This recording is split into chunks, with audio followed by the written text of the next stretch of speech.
2026년 인류는 뼈가 부러지는 것이 아니라 녹아내리는 시대에 직면했습니다.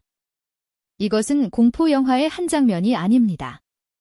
바로 당신의 이야기일 수 있습니다. 혹시 계단을 오를 때 무릎이 시큰거리거나 예전보다 키가 줄어든 것 같다는 느낌 받아보신 적 없으신가요? 우리 주변에서 너무나 흔하게 겪는 이 증상들은 사실 뼈가 보내는 위험 신호입니다. 우리는 지금까지 뼈 건강을 위해 칼슘과 비타민 D, 그리고 걷기 운동이 전부라고 믿어왔습니다. 하지만 2026년의 최신 연구들은 이 믿음이 절반의 진실, 혹은 위험한 착각일 수 있다고 경고합니다. 첫 번째 착각은 바로 칼슘입니다. 물론 칼슘은 뼈의 주성분이지만 혈관에 잘못 쌓이면 동맥경화를, 심장에 쌓이면 결석을 유발하는 양날의 검입니다. 뼈로 가는 길을 잃은 칼슘은 오히려 독이 될 수 있습니다. 그래서 비타민 D가 중요하다고들 하죠. 비타민 D는 칼슘의 흡수율을 높여주는 역할을 합니다. 하지만 흡수된 칼슘을 뼈까지 정확히 배달하는 역할은 비타민 D의 주 업무가 아닙니다. 바로 이 지점에서 대부분의 사람들이 결정적 실수를 저지릅니다. 뼈로 가는 내비게이션, 그 역할을 하는 것이 바로 비타민 K2입니다.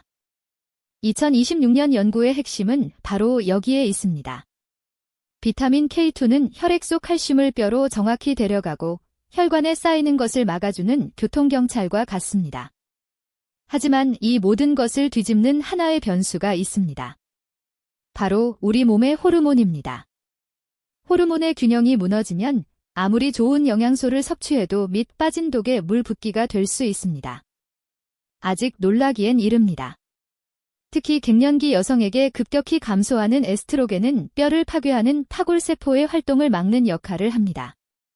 이 방어막이 사라지면 뼈는 말 그대로 속수무책으로 약해지기 시작합니다. 남성 역시 남성 호르몬 감소로 같은 위험에 처하게 됩니다. 더욱 놀라운 사실은 장 건강이 뼈 밀도와 직접적으로 연결되어 있다는 점입니다. 장내 미생물 환경이 좋지 않으면 만성 염증이 생기고 이 염증 물질이 혈액을 타고 돌며 뼈를 만드는 조골세포의 기능을 방해합니다. 즉, 뼈를 튼튼하게 하려면 장부터 다스려야 합니다. 운동은 어떨까요? 매일 1시간씩 걷는다고 안심하고 계신가요? 유감스럽지만 뼈는 그렇게 쉽게 강해지지 않습니다.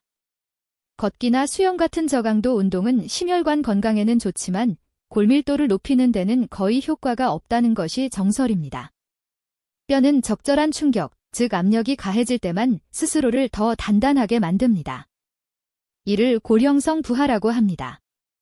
가볍게 점프하기, 계단 오르기, 혹은 저중량 근력 운동처럼 자기 체중 이상의 부하를 주는 운동이 반드시 필요합니다. 이 그래프를 보시죠. 지난 10년간 골다공증 환자는 폭발적으로 증가했습니다. 하지만 올바른 영양 섭취와 적절한 부하 운동을 병행한 그룹에서는 골밀도가 오히려 58%까지 증가하는 놀라운 결과를 보였습니다. 영양, 호르몬, 운동. 이 세 가지가 핵심입니다. 하지만 여기서 대부분이 놓치는 결정적인 한 가지가 있습니다. 여기에 바로 우리가 주목해야 할 골밀도 회복의 마지막 열쇠, 미래 과학이 숨겨져 있습니다. 진짜 이유는 지금부터입니다. 2026년 의학계는 골격 비계 주사라는 새로운 기술에 주목하고 있습니다.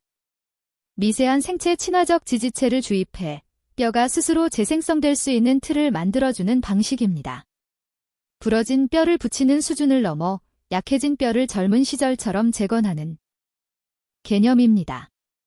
또한 개인의 유전자와 생활습관 데이터를 분석하는 AI가 10년 뒤 당신의 골절 위험도를 99% 정확도로 예측하는 시대가 오고 있습니다. 질병이 발생한 뒤 치료하는 것이 아니라 위험 자체를 미리 예방하는 맞춤형 뼈 관리가 가능해지는 것입니다. 우리는 더 오래 살게 되었지만 역설적으로 우리 몸의 구조물인 뼈는 그 시간을 버티지 못하고 있습니다. 이것이 바로 장수의 역설입니다. 수명은 늘었지만 삶의 질이 무너진다면 무슨 소용이 있을까요? 결국 우리의 뼈는 젊은 시절부터 평생에 걸쳐 우리가 어떤 음식을 먹고 어떻게 움직였는지를 기록하는 정직한 건강 통장과 같습니다. 오늘 하루, 당신은 이 통장에 무엇을 입금하셨나요? 아니면 인출하셨나요? 정리하겠습니다. 첫째, 칼슘, 비타민 D와 함께 반드시 비타민 K2를 섭취하세요. 둘째, 걷기만 하지 말고 뼈에 자극을 주는 근력 운동을 병행하세요. 셋째, 장 건강을 지켜 만성염증을 관리하세요. 이 세 가지만 지켜도 당신의 뼈 나이는 10년은 젊어질 수 있습니다. 뼈는 우리 몸을 지탱하는 가장 근본적인 기둥입니다. 보이지 않는다고 소홀히 해서는 안 됩니다. 오늘부터 시작하는 작은 습관이 10년, 20년 뒤 당신이 세상을 두 발로 힘차게 딛고 설 수 있는 힘이 되어줄 것입니다. 여러분께서는 뼈 건강을 위해 어떤 노력을 하고 계신가요? 또는 오늘 영상에서 가장 놀라웠던 사실은 무엇이었나요? 여러분의 소중한 경험과 생각을 댓글로 공유해주세요. 여러분의 이야기가 다른 분들에게 큰 힘이 될 것입니다.